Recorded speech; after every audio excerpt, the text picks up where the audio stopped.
In the previous two videos, we saw the rise, the fall. In this current video, let's see the further fall actually of the same indices. So let's start. On July 1st, there is a wider spread in the price, nearly 2 points higher closing, but volume shrinks to 17 lakh. It's bearish.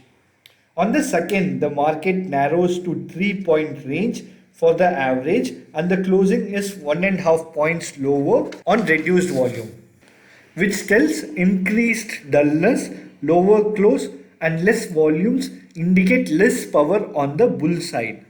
On the third, there is another attempt to rally and the average reaches the old 143 supply line at the upper edge of the trading zone, closing about 3 points higher, but volume is not measuring up to the standard of previous late June rallies. Nothing to be afraid of. We sell more stock shorts on this rally, which is the bulge we have been waiting for, placing stops as before above the danger points, that is the high of June 27th. July 6th, a 2-point range for the average, closing nearly 2 points down on 10 lakh shares. We read this as an indication that the rally of July 1st to 3rd could not be sustained and that the tendency towards narrow swings, heaviness and dullness is the result of the markets having become saturated with offerings. All bearish. On July 7th, a rally at the opening, which would be shown clearly by a wave chart, then a 7.5 point break in the average on decisively increasing volume, 30 lakh. The market is now out of its former trading zone on the downside and the volume indicates that liquidation is being resumed. Thus, the rally from 113 to 145 has run its course after lifting the average into the lower edge of the old December 1930 January 1931 support area. And we must assume that the next test of the market will be around the levels at which support was rendered 122 on June 19th. If the large interest who brought on June 2nd and 3rd and who undoubtedly distributed their holdings during the high markets of the last week in June are willing to take them back or above the previous low levels, it will be an indication of their confidence in the future and a sign that the bear market is over. If there is no such sign, we conclude that the bear market has been resumed and that the June recovery was only an interruption of the main trend. We are on the short side and shall occupy that position until we see some reason for changing it, either to neutral or to the bull side. A 2-point further loss on June 8, a small rally on a 15 lakh shares volume during the 9th and 10th as the average hesitates halfway back to the June 19th low. Then a dropping off until on the 15th the average nearly touches 126, a 19-point decline from the top. On this day, prices spread over 4 points from high to low and closed slightly above the middle of this point range on a 26 lakh volume. A minor selling climax. There is no follow through on the downside next day. Instead, a quick rally and a high closing. Thus, we have two indications which might lead to a rally, but that will be a normal occurrence after a decline of 19 points. It should in fact amount to 7 or 8 points from the low if it is to be a real rally. Halfway would be about 9.5 points. Such a rally occurs from the 17th to the 21st and amounts to 9 points, thus affording another good selling level if we are not satisfied with the size of our short line. Now the rally is over, for on the 22nd, prices drop off again after approaching the lower edge of the recent 145 to 137 supply zone a second time. The first was on July 10th. and proceeding towards the former low of 126, where we watch to see if any real support appears. It does not.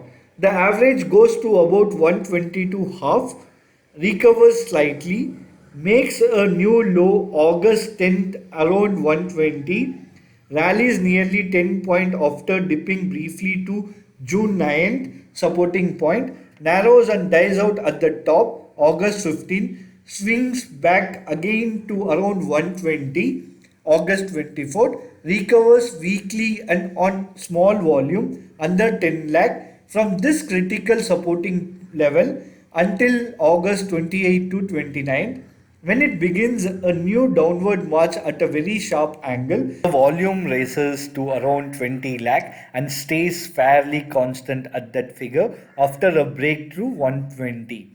Showing that the liquidation is again active and heavy. We have no reason to change our short position, but plenty of reason to pyramid every little while. Beginning on September 18th, the volume increases to 30 lakh shares and on the 19th to nearly 50 lakh. This great increase in volume from less than 10 lakh shares in late August to the equivalent of 50 lakh shares on September 19th, Saturday's volume doubled, is our warning to move stops down close to the temporary rally tops of September 15th to 17th and be on the lookout for a sharp rally or turning point. Reason for this, prices have receded from 145 to 98 without serious interpretation. The abrupt extension of the decline plus the unusually high volume on the 19th suggests that the market has reached an oversold condition. A sharp rebound should not surprise us at any time. How and it probably is not far away from there has been no rally of any size since August 29th, about 3 weeks. Seldom does the market run continuously in one direction for so long without a reversal of some sort. September 21st, the average losses 4 points more, making a low of 94, but recovers 5 points by closing time, and this makes it close above the previous day. The volume is 44 lakh, again usually high and almost equal to the day before. This action combined with the 8 point spread in price for the day and the slightly higher closing leads us to cover our shorts with a view to putting them out again on a further rally. Or we may prefer to sit tight and depend on our recently reduced stops to keep our trades alive if the expected rally should fail to develop material proportions. On the 22nd, the volume drops off to about 20 lakh shares. The close is slightly lower and the range has narrowed. The net result of these three sessions is to leave the market practically unchanged at the third day's close. Downward progress seems to have been checked and the small volume on the dip back from the high of the 21st and September 22nd implies a lifting of selling pressure. After such a great decline, within 3 weeks, this is an indication of more rally. This comes on the 23rd and gives us an opportunity to sell short again while the market is still strong or when we see the rally is failing. Such an indication is given by the way it rallies on the 23rd. On this day, the average recovers to nearly 107, closing at 105 and half. But the volume falls off to under 30 lakh shares, as therefore suspect that it is merely due to shorts who all tried to cover at once. Such a rally is too evanescent. It is not likely to last because it removes buying power which formerly existed and leaves the market without support between the high points of the rally and the previous low. The market acts that way on the 24th. It loses 8.5 points from the previous day's close and ends 3 points above the extreme low of the 21st. the constant volume compared with the previous day, plus the rapidity with which the average yields nearly all of the previous 3 days gain, confirms the fleeting character of the rallying power and the lack of important demand. We conclude that the market's inability to enlist worthwhile support and its tendency still to seek the lows will probably induce a fresh outpouring of liquidation. Should it break the line of support at 95? The situation is still critical on the 26th and 28th when a brief one-day rally on light volume and the dip back to 95 bring about a slab-sided or downward slanting formation judged by the tops of the 23rd to 28th, which suggests the pressure is downward. Volume decreases to under 15 lakh on the 26th and 28th. But in view of the market's recent bearish action, this looks more like a swing to a dead center preceding new weakness than diminishing force of supply. Furthermore, the low closing of the 28 leaves the average hanging on the edge of the 95 supporting line. If it cannot rally promptly from here, there will be more decline ahead. Accordingly, should price break through the low point of September 21st at 94 on increasing volume, we shall again sell more shorts. We realize that after a big decline, we may be taking chances in trying to get what may prove the end of a bear market, but we do not know when the real turn will come. So we keep on playing the short side until the market itself tells us we are wrong or that the trend is changing. New lows are the rule until October 5th when the averages touches 79, closing within a point of the low and the volume is more than 30 lakh shares. On the evidence of this chart alone, we find nothing that causes us to cover on this day, although the decline is again becoming sharply accelerated, which wants us to become wary. The low closing suggests lower prices the following sessions, but the market fails to confirm these expectations, thereby giving us additional warning of a change. Instead of sagging it, opens slightly higher on the 6th, then advances steadily all day, with only a 1.5 point reaction at the close. The recovery in the average is about 11 points on that day, the most aggressive rebound since the long decline from 145 started. Also, this is a heavy increase in volume, 45 lakh shares, emphasizing the change. If we were not watching the tape that day, which would have told us to cover, or we had no wave chart to show us that the tape revealed and our other charts, if any, gave us no indication of a reversal, we must cover our shorts after we have had a chance to examine the results of the day's activities. We realize that the average has now declined from about 312 in September 1929 to 79 in October 1931. We cannot expect this bear market to go on indefinitely. We do not immediately jump to the conclusion that a violent recovery is occurring, that a bull market is underway. We wait and study the action of the averages and our other records. Over the next 3 sessions, there is a strong rebound from 79 to 99, 20 points. The rise to October 9th breaks the downward angle of the decline from the August 29th high point, as will be seen by placing a ruler across this and the high of September 23rd. On the 10th, the market narrows, volumes falls off to 8 lakh shares.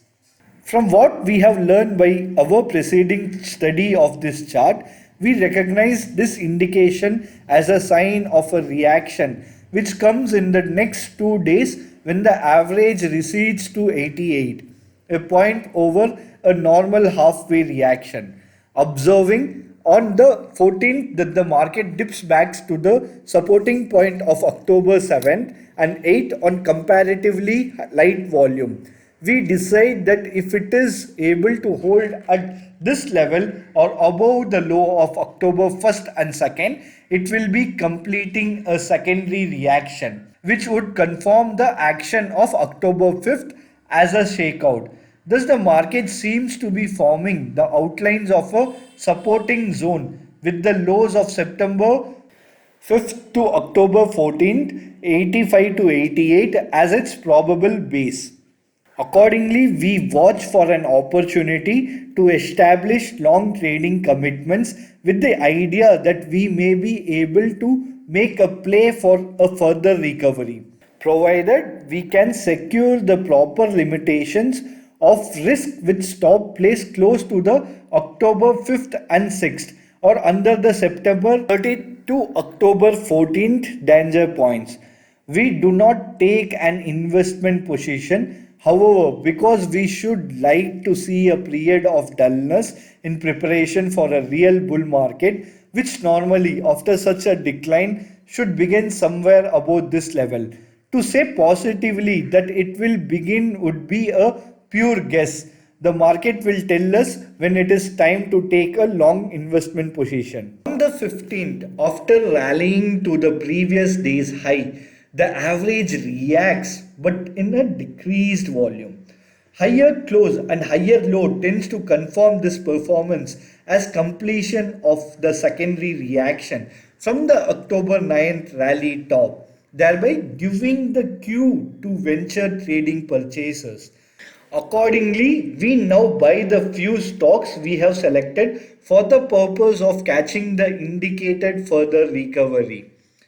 Diminishing volume on the rally of the 17th and 19th, followed by climaxing indication on the next 2 days as the average reaches the previous resistance point, all tells us to anticipate another setback. We wait to see whether it promises to be brief or whether it may involve another test of the 85-88 support level. In the next three sessions, the market swings to a dead center, coming to an apex on the 24th. 4 days lateral movement between the 21st and 24th meanwhile breaks the rather steep angle of advance from the October 5th. Apparently, buying power has been exhausted by the recovery to 100 or buyers are not yet ready nor willing to follow prices upward. Also, there is no increase in volume on the rally efforts of the 23rd and 24th. This indication are all bearish. So we either raise our stops close to the low of October 23rd and 24th or we get out of our long trades immediately and watch. If our previous conclusion that a base of support might be forming around the 85 to 88 level are correct, the market's behavior on the reaction, which now seems imminent, may give an important confirmation of these deductions, or it will contradict them and perhaps indicate a reception of the bear market, or it may do neither. That is, the indication may not prove to be clear, in which case we shall have to maintain a neutral position and expect a professional or trading market. In other words, a series of relatively small swings up and down in a narrow range, say between the recent lows and the recent tops 79 to 100, until the market works into a position for its next important intermediate move. When on October 28, the volume gives a minor climaxing indication after the average has settled down to the former supporting line around 88 with no increase in volume on the way down, October 26th and 27th. We conclude that there is no further liquidation to worry about and that support is again coming in at this level. This is confirmed by decreasing volume and no net change in the closing price following a small further recession next day, which shows there is no follow through on the downside. The zone of support has now broadened to provide a foundation for a more substantial recovery. Though our charts still do not encourage us to take investment positions. So on the 13th, we buy again for trading purposes. This time placing stops a point or so under the October 14th and 29th low. The average then records a series of rising supports and higher daily tops on moderate volume until November 9th. Then the appearance of climatic volume on a small further upthrust to the vicinity of September 23rd rally tops tells us to get out of our long trades and go short. Supply is overcoming demand as the average reaches the long bear market supply line, running through the successive highs of July, August, and September. At the point where our chart ends, it appears at glance that we are getting a reaction on slightly diminishing volume, which, if the market has not exhausted the force of the demand stored up around the September October lows, should encourage another rally effort. No such effort materialized. However, on the contrary, the average gives an indication of renewed weaknesses by dropping sharply to 95 on November 13th and eventually sinks through the October low with no resemblance of rallying power and nothing more than a period of 9 days hesitation in a 5-point range from the end of November to the 8th of December. None of this is shown on the chart. Again, we have an illustration of the vital importance of employing stop orders to protect investment as well as trading position at all times. For instance, assume we had mistakenly the tentative formation of a base of support in October 1931 as preparation for a red bull market and had made investment purchases around the logical buying points of October 28th and 29th. Suppose also that we had let our stops on this commitment remain undisturbed where we originally placed them under the 85-88 level. The worst that could happen to us now would be the automatic closing out of our position at small losses about the middle of November. Thus, we would have our capital still intact and liquid, ready to take advantage of the final turning point. But if we had no stops, we might have carried the stocks down for 7 more months of deflation and losses.